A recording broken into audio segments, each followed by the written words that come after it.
Welcome to the Block Therapy Trauma Relief Summit.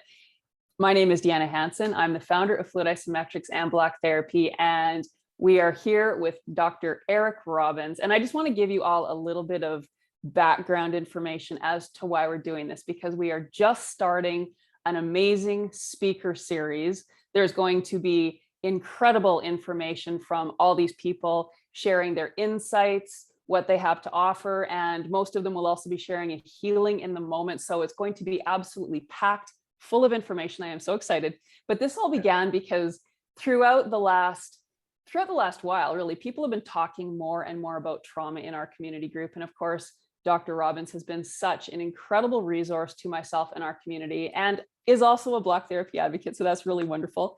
But it was really amazing because a few months back, not even, probably 2 months ago, somebody had posted that I should have a trauma class. And I thought, you know, it's so much bigger than a class. And actually, like in my view, all of block therapy really addresses trauma, but we didn't have really the language around it. So I went for a nice long walk and I really thought about this, and I thought about what we could do with this information. And immediately after, I got so excited, I reached out to Eric and I said, what do you think of this?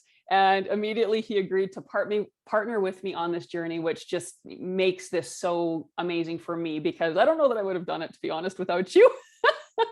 So thank you so much, Dr. Robbins.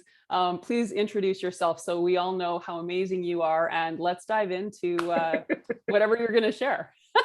Yes, I'm tremendously amazing, but You are. so Deanna, I actually made a PowerPoint presentation, and by way of that, I'll introduce myself. And you know, I'm a urologist, and I do incorporate a lot of mind-body stuff in my practice, and have for a long time. And maybe as importantly, I've applied this stuff to myself and really healed some tough medical issues. So yeah, I'll do a PowerPoint, and then there's time afterwards we can talk about it, and I'll just kind of launch into that. Wonderful. So I'm going to share my screen and pray that my PowerPoint comes up. Okay, there we are. And you can see it. I'm going to move us a little bit over there. Perfect. Okay, so yeah, I'm really so honored to be doing this Trauma Relief Summit with you. And, you know, I always say that perhaps I was the inspiration, but you're the perspiration. You've been putting in a lot more work on this than I have. So thank you, Deanna. So a little bit about me, if I can get these slides to advance. Okay, my background. So as mentioned, I'm a urologist. I'm a chronic pelvic pain specialist. I see chronic pain cases regionally for a large area of Southern California. I'm part of a really big medical group. And in addition to those pain cases, I see this, you know, the hospitalist and some of our primary care guys refer complex stuff like fibromyalgia and chronic fatigue and weird neurologic cases. And like the hospitalist have found out about me. And, you know, there's a subset of patients that are admitted frequently. They're frequent flyers. We do these $1 million workups, don't necessarily find anything we can do from standard medicine, and they're making their way to me. And so, you know, I like to think that we do the best of allopathic standard medicine. And then when folks haven't been helped with that, I like to incorporate some of this mind-body healing stuff. Yeah, also, as I mentioned, you know, I was really sick for a long time. I had 30 plus years of severe chronic fatigue syndrome, really bad brain fog.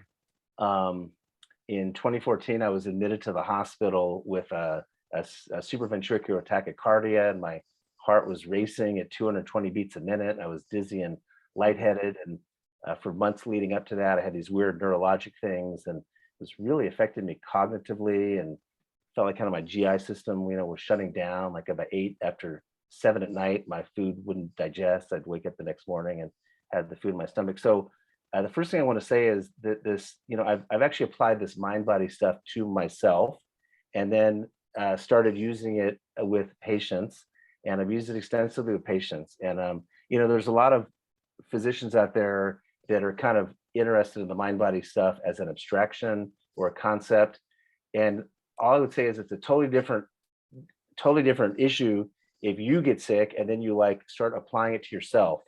And so I've done that. And so I guess as much as anything, that's kind of my credentials on that. And I've studied a lot of these modalities, as we'll discuss. So by way of healing myself and seeing a lot of patients, over the years, I've kind of come up with some mind-body healing principles. And I think it'll be very applicable to the stuff you do with the block therapy and the myofascial release, and some of the stuff that we see that rises in people as a result of doing myofascial release. So the first mind-body healing principle is this, that when we experience events in our lives that at the time are stressful or terrifying or overwhelming, and it's too much to deal with at the time, we'll literally hold those memories, emotions in our body and lock them down in the muscles and the fascia. And this is kind of a protective mechanism because it holds these traumas in our body and keeps them from coming up to our conscious awareness and bothering us. And Wilhelm Reich called this muscular armoring. And so we now call it a lot of times Reichian armoring. So Reichian armoring is one major way that traumatic memories are repressed and held outside of our conscious awareness. And these chronically tensed areas in our body, they're bad, they hurt. They make us tense and rigid. I found, they use up a tremendous amount of our bandwidth. And the other thing is, all these schools of energy healing all say, the energy is blocked, the meridians are blocked. Acupuncturists say that the meridian's blocked. But then the higher level question is, why are those things blocked? And in my opinion and experience, the biggest factor that blocks these energy channels in the body is these areas of chronic myofascial tension and spasticity. One of my bioenergetics teachers is a guy named Devraj Sandberg, and he's got a couple quotes I wanted to share here. These next two quotes I'm going to share from his book called Bioenergetics Part 1. So the first quote says, "People brought up in a certain way, subjected to certain forms of trauma and conditioning, developed characteristic personalities as a means to keep repressed emotions held within. At the same time, the muscles and fascia of their bodies became distorted and formed a posture which, likewise, reflected the influences of early life trauma and conditioning." I love that quote. Okay. Another quote by him says, "Muscles that are holding the past develop what are known as holding patterns, areas of unnatural rigidity that don't relax even when no stress is present. They also develop dead zones, areas where all the toning appears to have literally fallen out of the muscles, rather as though they had been disowned by the body." Dev's done a lot of work for many decades with bioenergetics, which is a way of working with the musculature and dealing with emotional stuff that comes up as a result of that work. Now, when we start to release areas of chronic myofascial contraction and armoring in the body, what may come up to our conscious awareness is the same overwhelming memories, emotions, and sensations that made us freeze and lock up to begin with. And by the way, block therapy is my preferred system of myofascial release. I know there's many, anyway, but and so as you know, as we were doing block therapy, I noticed that sometimes people would have some emotional stuff that came up, and we needed to put what's going on in context. And that's obviously part of what we're doing with this talk now and with our whole series. So the purpose of what we're doing is to teach folks strategies to deal with the unconscious material that arises as a result of this deep body work. And I would say, and I think so many of our speakers actually, Deanna, also recognize that you can do head stuff, you can do talk therapy and a lot of mental gyrations, and there's a lot of good that comes from that, no doubt. I think for most folks, if you get deeper and deeper into the work, into really clearing deeply held emotional stuff, at some point you have to start working with the body. I think so many people have found that these days. It's not just a top-down approach, it's a combination of top-down and bottoms-up. Okay. I want to talk about the Porges polyvagal model, which is in vogue now. My next slide actually has a great diagram of it that's very explanatory. But what I would say is that even though this polyvagal model is considered a model or a theory, I would say in my experience doing this day in and day out in a clinical practice, it's very, very applicable for most patients. And most of my complex patients that come in, I know where they are on this model and on this curve. So let's discuss this briefly if we can. I think you can probably see my pointer down here. So down here in the green, there's this little line that goes up and down. And so when we're in kind of our ventral vagal rest and digest parasympathetic physiology, that's down here in the green. And that's where our body tends to heal itself the best. And typically when we're in this physiology, it's punctuated by some emotions like joy, and we feel very present, very grounded, very curious and open, compassionate, mindful, that type thing. Now, if you can see this arrow on the left of the diagram, it says arousal increases. And honestly, you could just say as the stress increases and the stress goes up, we might go into a fight or flight physiology, which is the sympathetic nervous system. And I like to even think of fight or flight as two slightly different things. So if I'm fighting you, I'm moving towards the threat and I've got more emotions like anger and rage. If I'm fleeing and I'm trying to get away from the threat, that's more of the emotions like fear, or panic, or anxiety. Now, if the arousal or the stress increases further and we hit this point of overwhelm, and I'm circling the word overwhelm, there's this dotted line here, we will go into a dorsal vagal parasympathetic freeze. Down here in green is a ventral vagal, dorsal vagal is up here. This is not a good physiology to be in. It's where I spent 30 plus years and with my chronic fatigue. When we're frozen, there's just a bodily collapse and immobility. We're frequently dissociated, which is what a brain freeze partly is. We feel numb and depressed and helpless and hopeless and shut down. And so, ideally to get healthy, we would want to move from this freeze state down to a ventral vagal state. That's what we want to do. The challenge is, if you see this curve, and this is really the brilliance of this diagram, we don't just magically go from freeze down to social engagement. As we start unfreezing, as folks start unfreezing, they come down back into this fight or flight physiology. They may have some increased emotions, actually may feel a little worse before they get better, because they're like, man, I was frozen and numb before, and now I'm angry and pissed off or anxious, and I don't know why. And frequently they'll want to go back and freeze again. So having a diagram like this is so wonderful because it gives some context that, you know what, when you're healing, you can actually feel more before you start feeling better. That's okay. It's important to go slowly and safely through this. I know a number of our speakers are going to address kind of various things about this polyvagal model. So that's that. I love this diagram. Okay. Mind body healing principle number 2 basically says that early childhood stressors essentially program how our physiology is going to run for the rest of our lives. Many of our listeners have probably heard of the ACE study, the Adverse Childhood Experiences Study. And then what that basically talked about is, depending on how many ACEs we have early on, that is directly proportionate to a lot of illnesses and diseases later on in life, early death, heart and lung disease, neurologic diseases, cancer, liver disease, and all sorts of illnesses. And so if you understand that and know that that is true, I think there's been 2,000 cases written about the ACE study since it was written, came out in like 1997. You realize it is true, that we can reverse engineer that and say, how's it possible these early childhood stressors cause all this disease and early death and problems later on in life? And you realize that it actually programs how our physiology is going to run. Lots of folks with early stressors and traumas, they have a limbic system dysfunction, and it basically either almost keeps us in a chronic fight, flight, freeze, stress physiology, or it's so sensitive that we're so easily triggered by all these environmental triggers that we're constantly in those states. And so it's almost as if we're running on an autopilot. And, most of the folks that I see with chronic illness are sick because their body is stuck in a chronic fight, flight, freeze physiology. And, I think most of us intuitively know that the body tends to heal itself, but it doesn't heal very well when you're locked in that physiology. And so even Bruce Lipton, the famous cell biologist from Stanford, alluded to this. He said, when we're in a stress physiology, the body kind of hunkers down, it's in survival mode.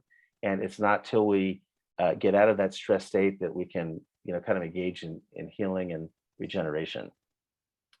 Okay. Mind body healing principle number 3. Now, I'm obviously talking and teaching in metaphors here, which I actually like to do. And I think that both patients and medical folks remember stuff easier just if we teach with simple metaphors. But there's something I call the plate theory, and I'll just kind of put it out there. So the idea is that, we've all heard that expression. People say, my plate is full.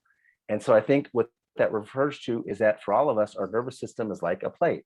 And there's only so much stuff we can handle coming at us from life before our plate gets too full. When there's too much on our plate, when we exceed that neurologic stress threshold, it kind of creates this generic stress or anxiety reaction in our bodies.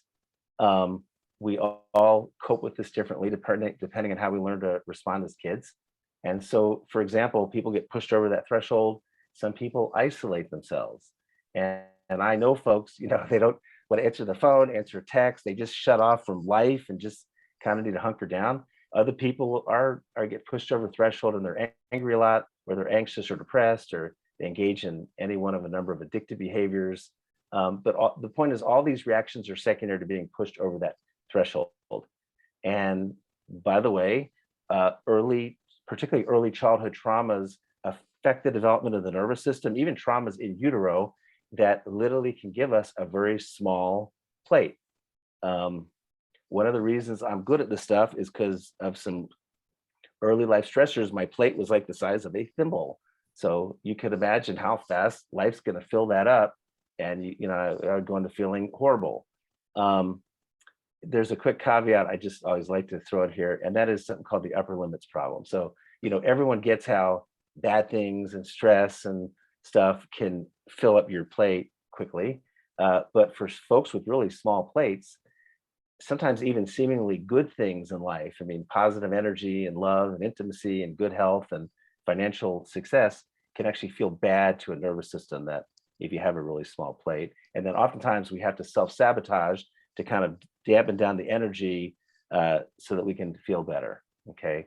Now, if you have a small plate, and you go to therapists, and again, I love therapists, they're awesome, thank God for therapists. But if you have a very small plate that's the size of a thimble, and you go to a therapist, you talk about your stuff, again, there's definite value in that, but you pour the stuff out of your plate, but you still walk out 50 minutes later and your plate is still this size. So the paradigm shift is, how do we give people a bigger plate, a bigger neurologic stress threshold?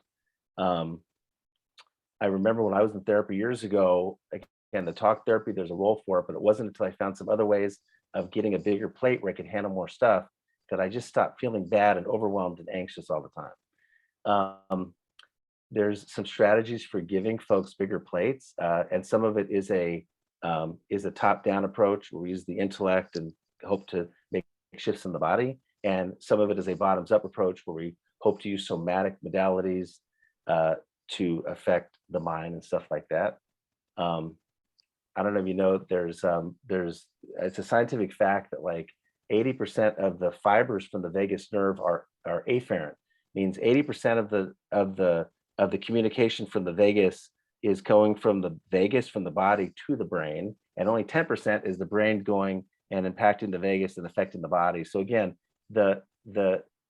our body, a significant percentage of our thoughts, emotions, moods, limiting beliefs, all that stuff is related to stuff going on somatically. So both approaches are important. Okay. As far as top-down approaches, there's a bunch of them. This is not a complete list. This is just stuff that I have done in my own practice. There's meridian tapping, EFT, emotional acupressure. There's been a number of scientific studies and peer-reviewed studies about this. There's something called TAT, that's a tapas acupressure technique. I use that a lot in my office to help people diffuse the emotional charge off past traumas and start to down-regulate their physiology. There's EMDR, eye movement desensitization. Again, I think there's some good literature on that. There's a whole field of limbic system retraining, because if your limbic system is dysfunctional and constantly being triggered, we've got to find a way of kind of training that. And there's some good modalities that work, and they work for really sick people. I'm going to address this a bit later. IFS, internal family systems. I just started studying that and seeing an IFS therapist, and it is a wonderful technique as well. There's the whole gamut of meditation and mindfulness, practices. And then there's also a whole series of bottoms-up approaches, again, using the body and the physiology to affect the mind and the thoughts and emotions and moods and all that. So there's the fields of somatic psychotherapy and things like somatic experiencing and sensorimotor psychotherapy. There's Qigong, which is mentioned in Peter Levine's book and Bessel van der Kolk's books, as well as a great treatment for trauma. There's the whole field of the bioenergetics work and the Reichian breathwork. Again, one of my favorites for the past few years has been myofascial release with your school, Deanna. There's also stuff like deep tissue massage, as you know. There's the other movement specialties, yoga, dance, Hana somatics. And then last but not least on this list is one of my absolute favorites, and the thing that helped me cure my 30 plus years of chronic fatigue, which is TRE, the tension and trauma release exercises. So those are definitely near and dear to my heart. So with all that stuff as a little bit of a background and hopefully adding some context to what we're going to be doing in this series, I'll mention a few of our interviews and what they bring to the table. So first off is Scott Killaby. He's the author of, I think, either 9 books or 11 books or maybe more at this point. He's a meditation teacher, mindfulness teacher. He does a lot of inquiry. Something very interesting about Scott is that he was a great teacher already, and then he developed this really severe, debilitating back pain, and nothing was helping it. And he finally realized that he had deeply held unconscious stuff that was directly causing that pain. And when he addressed those things and his back pain went away, that just took him to a whole new level. The guy's such an inspiration. Dr. David Berselli is the founder of TRE. He's a personal friend. David is a world teacher. Literally, he's as a Christian missionary, he developed TRE. He took it around the world. It's helped, I don't know how many tens or hundreds of thousands of people. It's one of the best ways I found of kind of shifting folks out of a chronic fight, flight, freeze, stress physiology back to baseline. Prema McKeever is a somatic experiencing practitioner and a Reichian breathwork practitioner. She's brilliant at being able to take complex topics and simplify them. She'll show folks how to work with body and sensation and breath work. I had to laugh because Prema in her private practice sees folks that have an average ACE score of 7 to 9. Like if I see someone with an ACE score of 4, it's like they're really challenging patients. So 7 to 9, I don't know how she does it. It's like hats off to you, Prema. Steve Wells is a world-class meridian tapper. He started out doing EFT and then developed some other, what he thought were simplified protocols for that. And then more recently, he's got something called intention tapping. It's still a form of meridian tapping where you set an intention ahead of time. And I got to say, it's been very, very effective for me, extremely effective for me using it. And I've started introducing it to patients and I just love it. And I'm so excited to interview Steve. Anthony Correas is my Qigong teacher. And here's the book. Here's the book he just came out with, Flowing Zen. By the way, a famous urologist wrote the foreword to this book. It was an honor. It was an honor to be asked to do that. And yeah, he's been doing Qigong for a number of years. He really demystifies it. He had a lifelong history of depression. And then more recently kind of found that he had some complex PTSD, and he really understands the emotional connections of energy and moving energy, and understands the role of how our constricted myofascia blocks energy channels. So he'll be a great interview. As far as next in line is Kathleen King. She's a doctor of physical therapy. She was chronically ill and bedridden for over 10 years. Nothing was working in the standard medical paradigm. She had chronic fatigue and fibromyalgia and POTS, postural orthostatic tachycardia syndrome. I think mold hypersensitivity, and really, really super sick. And she managed to heal herself doing limbic retraining. She's got an organization now that does not only really focuses not only on a top-down approach, but a bottoms-up approach. And she integrates those things really seamlessly. Next in line, Dr. Karen Kan is a medical doctor. She healed herself from fibromyalgia, chronic fatigue, autoimmune disease. She works with highly sensitive individuals, and she's going to be a fascinating interview as well. Deanna, what else would you say about Karen? She developed the TOCA, shoot.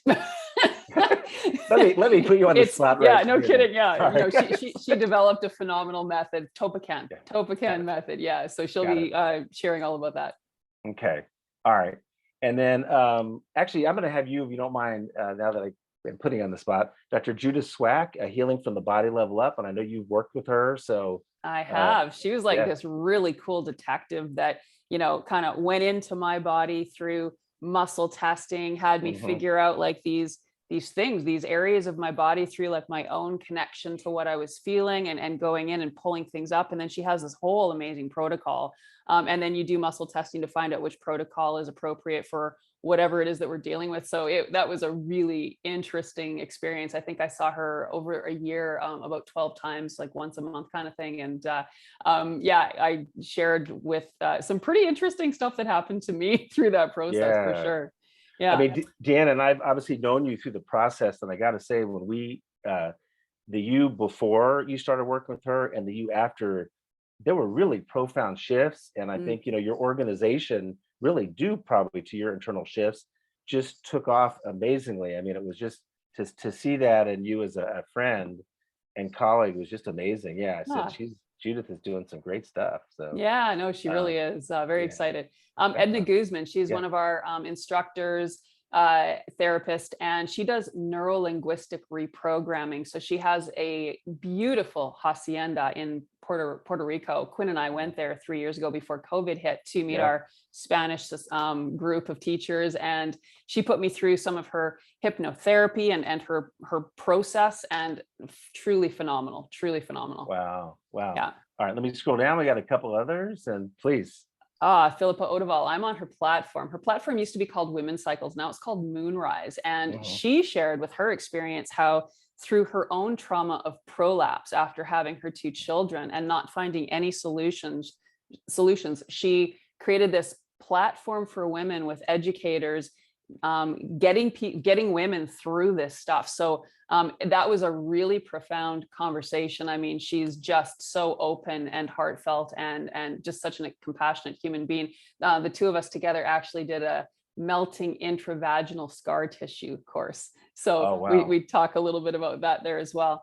And Dr. Marlene Siegel, a veterinarian specializing in trauma and pet, she does a ton of stuff. And she's actually going to be incorporating teaching fluid isometrics to other vets to do on their patients, and also teaching people how to work with their pets with fluid isometrics and block therapy. But she has a beautiful, beautiful big space in Florida with a spa where she has the parent and the pet, because of course the pets are going to absorb and they've got their own traumas and how to get rid of that. So really fascinating stuff.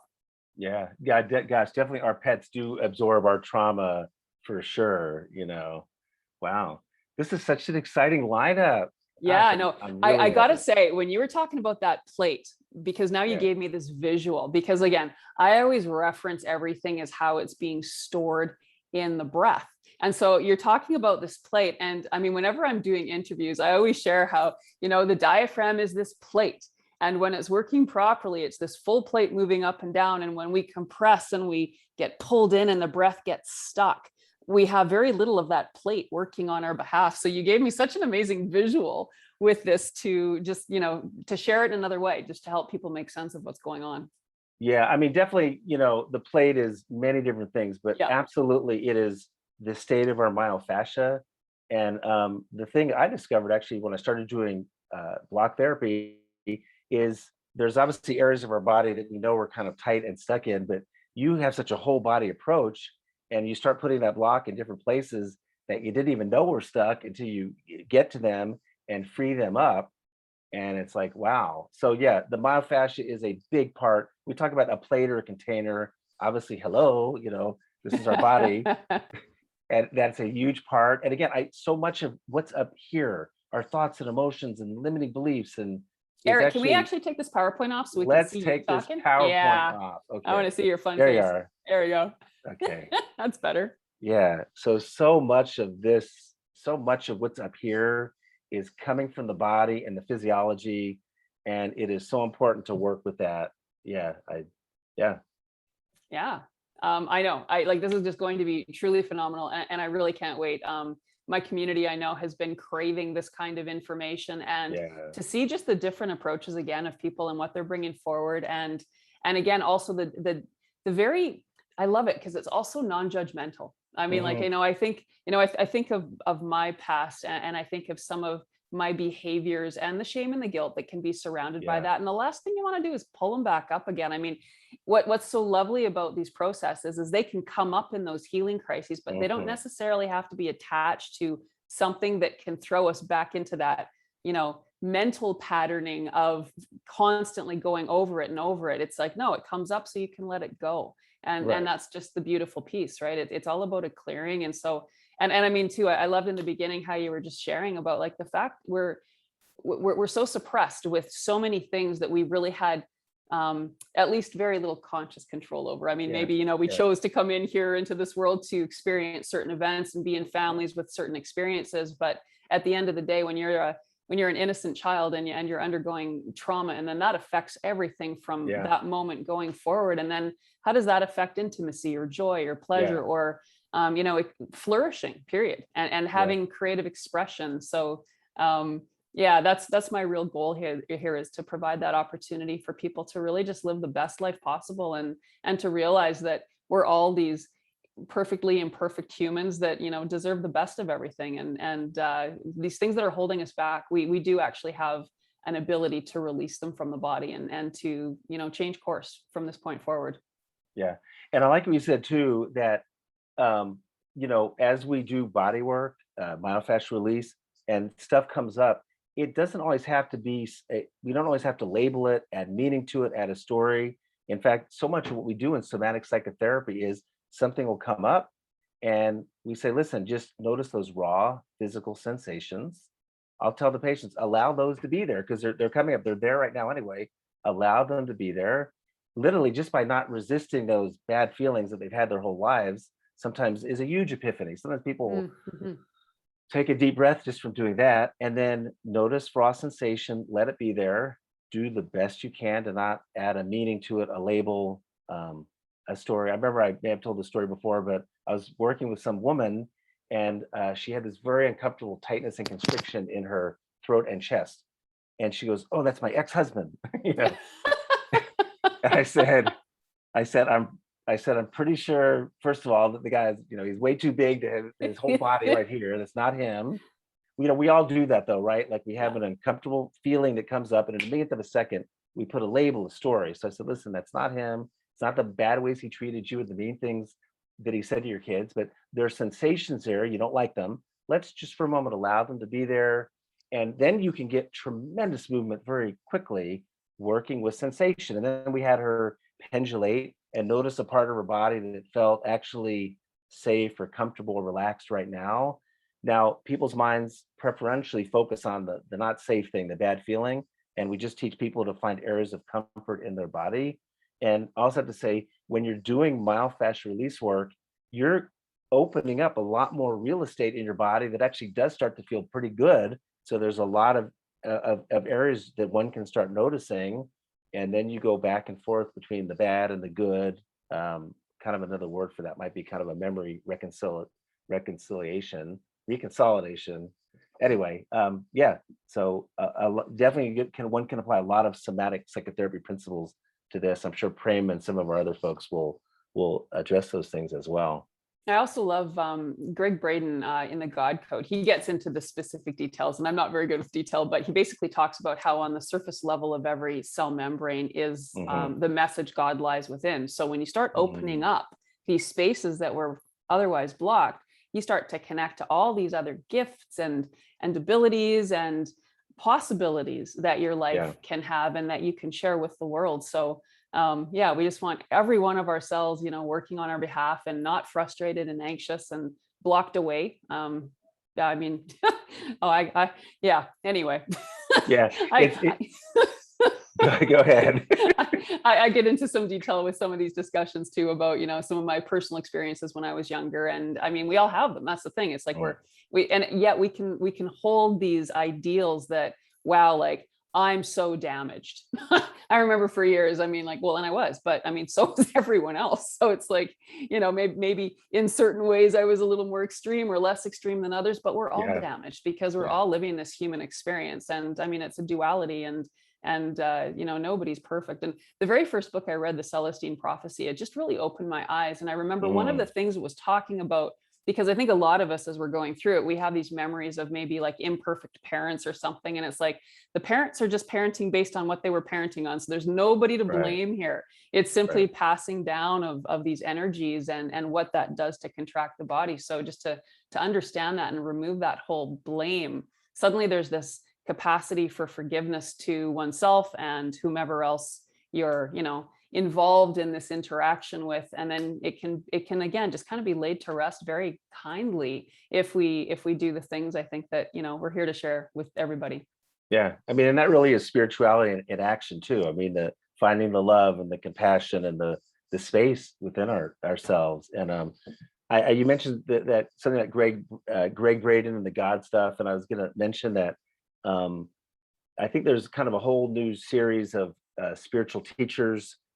Scott Killaby's one, David Berceli's one, that talk about, so many people meditate, and I think you and I are both long-term meditators, but they're using it to kind of check out and leave the body. Maybe there's a role for that, but some of these newer teachers talk about embodied spirituality, and we want to bring you back in the body. Now, oftentimes the reason people don't want to come into their body is it doesn't feel good. Physically, it doesn't feel good because there's emotional junk, but coming into the body, you can actually work through that stuff and then bring the spiritual, embody it. Yeah. So I look forward to hearing about that from some of these speakers as well. I also find it really fascinating how a lot of those you mentioned that a lot of those childhood ACE traumas, is that what they're called, ACEs? Adverse childhood experiences. Yeah. Yeah, so those things, um it just flew out of my head. What I was gonna say. What were you talking about 30 seconds ago? Oh, I mean, we're talking about embodied spirituality. And as far as Right. the ACEs, yeah, programs how the physiology runs. And Yeah. a lot of those people can get really sick later on in life. Right. Yeah. Oh, that's what I was going to say. So you were mentioning how a lot of this can create immune diseases, and how then you're told that your body is essentially attacking you. I mean, I can't imagine Yeah. how I would feel if I was told you have a disease where your body is literally attacking you. When that, I mean, you then think that your entire body is your enemy, and Yeah. I can see how that. I mean, you would freeze because you'd be afraid to do anything, thinking you're living in this container that's actually like against you as opposed to Yeah. for you, which I don't think Yeah. makes any sense. And of course, Yeah. you've Yeah. already identified that Ex- there's reasons for it, and then you can Yeah. actually work through this. Yeah, I mean, you feel like your body's betrayed you. I Yeah. remember a friend of mine, her husband had a heart attack. He actually had in kind of the widowmaker, the big left anterior descending artery got blocked. And had he not like just been down the street from the fire station, and they took him to the emergency room as they were just about to wheel someone into the cardiac cath room, and he showed up and they wheeled him in instead. And I mean, like, if it all hadn't happened super quick, he wouldn't have made it. So, but afterwards, the guy had been an athlete and tried to eat well, and he really felt like his body betrayed him. And the same thing, these people have like an autoimmune disease or some chronic illness or chronic pain. They feel their bodies betrayed them. And then you tell them, well, this is due to too much stress. And most folks, if you tell 99% of people, tell them there's too much stress, they don't really know what to do. I mean, you can't be the bubble boy and just isolate yourself from all of life and all your triggers. I mean, you can, it doesn't work. Or they feel stressed and they try and shove it down under the surface. And so we're just proposing, again, kind of paradigm shifts. A lot of the stuff is not necessarily intuitive. Much of it's counterintuitive. Build a bigger plate. Well, how do you do that? There's some strategies to do it. Befriend your body, befriend the emotions. I think it's a lot easier to do that if you notice a lot of these things as sensation. Years ago, when I was going through some pretty tough relationship stuff, and had some strong feelings I didn't want to feel, I thought it meant I allowed myself to feel them, I'd have to leave the relationship, and I didn't want to do that. So I'd shove them down inside. And finally I had the realization one night. We had gone to the movies and I was in the bathroom having a panic attack, and it hit me. I said, I can trust the truth of what I'm feeling without necessarily attributing a why. Hmm. I can trust the truth of what I'm feeling without attributing a why. Then that allowed me to feel into it, as you teach, breathe into it. That so much of the freeze is just our diaphragm locks up. I know you teach that. Keep breathing and just moving, and that made a world of difference. Like someone, I quoted that in one of my other YouTube videos, and someone just recently posted a comment that one thing was amazing, and yeah. So Well, and I this think this feels summit's so going to be awesome. filled with those amazing, Yeah, tidbits of information, and some people are going to resonate to some and some to yeah, another. And that's the beauty of yeah, having like so many different approaches. Talking about like the body betraying you, like just to like when I was in my 20s, and I am doing everything I can possibly do to try to change the size and shape of my body. I'm working hard, and yet my body's betraying me. Like then you feel like a yeah. failure on top of everything else that you're feeling. And then I mean, like I can track back to, when I lost my breath and why suddenly I turned Oh into wow. this frozen mass. And then Oh all wow. from there, the different experiences that occurred as a result of that. So I mean, and like what's neat too is, I mean, they can be like massive traumas. Like you can have been attacked, or you can have seen something horrendous, or experienced awful things, or it can be those little continual hits to your Yeah, ego. yeah. You're not smart enough, you're not good enough, you're not pretty enough, like whatever they are, those Mhm. things add up. And I mean, in some contexts, when you're talking to someone else where they might have had lived through war or other things, they might seem in your mind, well, it's not worthy enough to really consider it a trauma, because Mhm. but at the end of the day, if it's affecting your physiology and your brain functioning and your whole quality of life, it absolutely is a trauma. and Yeah, and it doesn't matter, I don't think, like what it is, if it's a big T, a little T, either way, we want yeah, to get yeah, this out of the body so we can move forward and thrive. yeah, yeah, absolutely. Yeah, I mean, I would argue, I think, I think more of my patients, there's not really that one big T trauma, you know. I mean, in fact, sometimes the easiest traumas to treat are folks that have like hopefully a relatively normal early childhood. They have some sense of safety in their body, and then later on, there's I mean a rape or molestation. They witness an accident, and then there's one thing that throws them off and gives them PTSD, and you can do tapping or TAT or something and clear that. It's the Mhm. early stressors, and again, a lot of times the early stressors is not necessarily like the kid was being beaten or Yeah. molested. They're just the parent wasn't attuned to them. They didn't have a loving presence that made them feel safe inside. There's just maybe a lot of stress in the environment. And yeah, those I think play a equally and not bigger role. There's just accumulation of little T's, little stressors. Yeah, I agree. Wow. Well, I'm so excited about this. Is there anything else you want to share before we end? There's not. I'm so happy we're doing this, and I think these interviews are going to help a lot of people. And as you mentioned, I'm hoping that our speakers really bring very usable information, Yeah. so that folks leave each session with like stuff they can start doing right away. And we're not academics, and I think that's actually important. We just discuss stuff in plain English. It's interesting, even when I speak to groups of doctors, they don't really like me using all these super technical terms. I mean, people just don't. It's not really usable. Like No. if you flip the light switch and the light works, that's what they want to know about, and then how you can apply that. But yeah, so we're just going to speak in plain English to these experts, and get very usable tools and a ton of pearls, as you said, and get this information out. The world definitely could use it right now. There's so much going on and so much stress, and yeah. So here's Well, to us. yeah. And thank you again for agreeing to do this with me, because Sure. you've made it so great already. And we're just beginning. So Thanks, Deanna. we'll see everyone soon. All right. Take care. Bye.